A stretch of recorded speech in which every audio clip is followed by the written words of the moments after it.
Terima kasih atas pertanyaan tadi ya. Ini ada pasien yang memiliki gula darah 800 tapi masih bisa aktivitas seperti biasa, sepertinya tidak ada masalah pada kesehatan tubuhnya. Ada juga pasien yang kita tadi periksakan, itu gula darahnya cuma 226. Tetapi dia tidak bisa melakukan aktivitas seperti biasanya karena mengalami luka pada kakinya. Kakinya terasa nyeri, dan ada juga si pasien yang dengan gula darah yang demikian juga mengalami stroke. Nah, sebelum saya menjawab pertanyaan suster tadi, saya akan memberikan suatu ilustrasi seperti ini.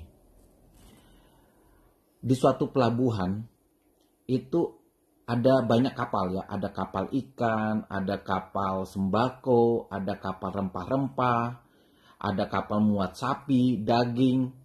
Nah, semuanya berlabuh di pelabuhan, lalu muatannya ditaruh di mana? Ada di gudang pelabuhan, ada yang ketika gudang pelabuhan tidak muat, ditaruhlah di parkiran di daerah pelabuhan juga.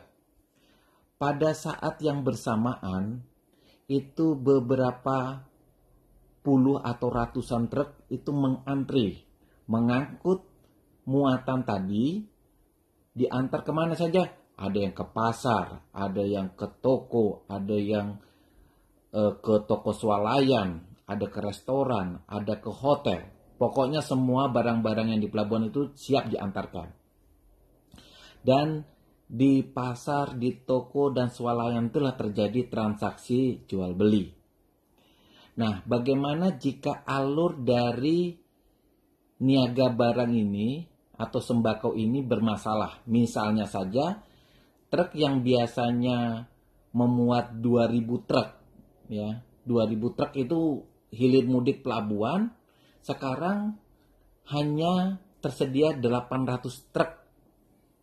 Maka yang akan terjadi adalah pelabuhan itu akan penuh dengan barang-barang yang tidak diangkat.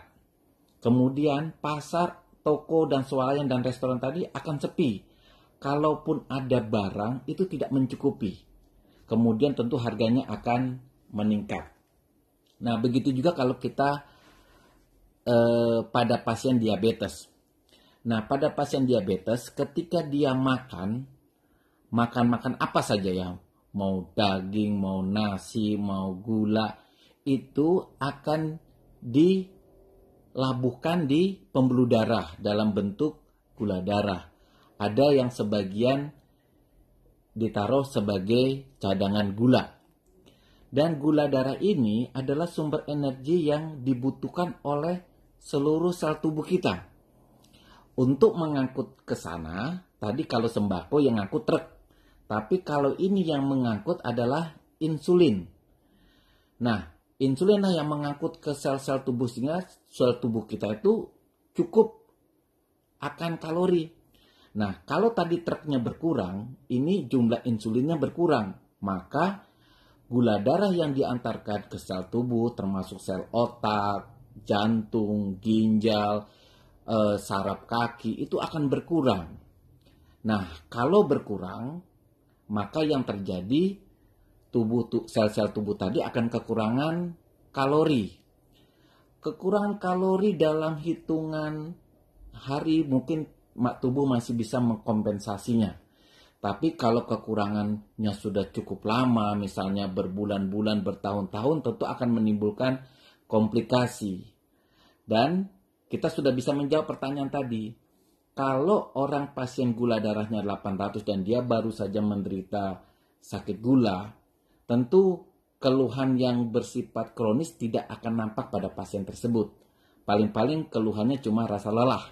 Tetapi pada pasien yang gula darahnya 226, tidak terkontrol bertahun-tahun, tentu sudah terjadi kerusakan pada organ-organ tubuhnya. Yang kita lihat tadi adalah adanya luka pada daerah kaki yang membuat pasien tersebut tidak bisa beraktivitas. Sehingga memang komplikasi pada diabetes ini untuk mengembalikannya harus cukup lama ya. Karena apa?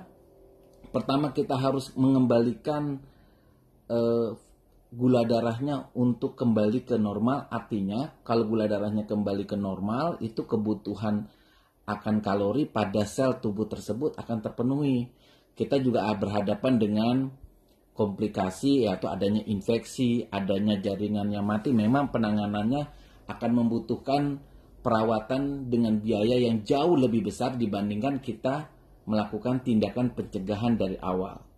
Jadi untuk mencegah terjadinya ulkus atau luka pada kaki diabetik, tentu harusnya penderita diabetes sejak awal itu harus mengontrol gula darahnya untuk agar aliran darah ke kaki, kalori pada daerah kaki itu cukup sehingga tercegahlah komplikasi berupa luka pada kaki. Demikian pembahasan kita tentang kenapa sih orang yang gula darahnya kalau tidak terkontrol bisa menimbulkan komplikasi.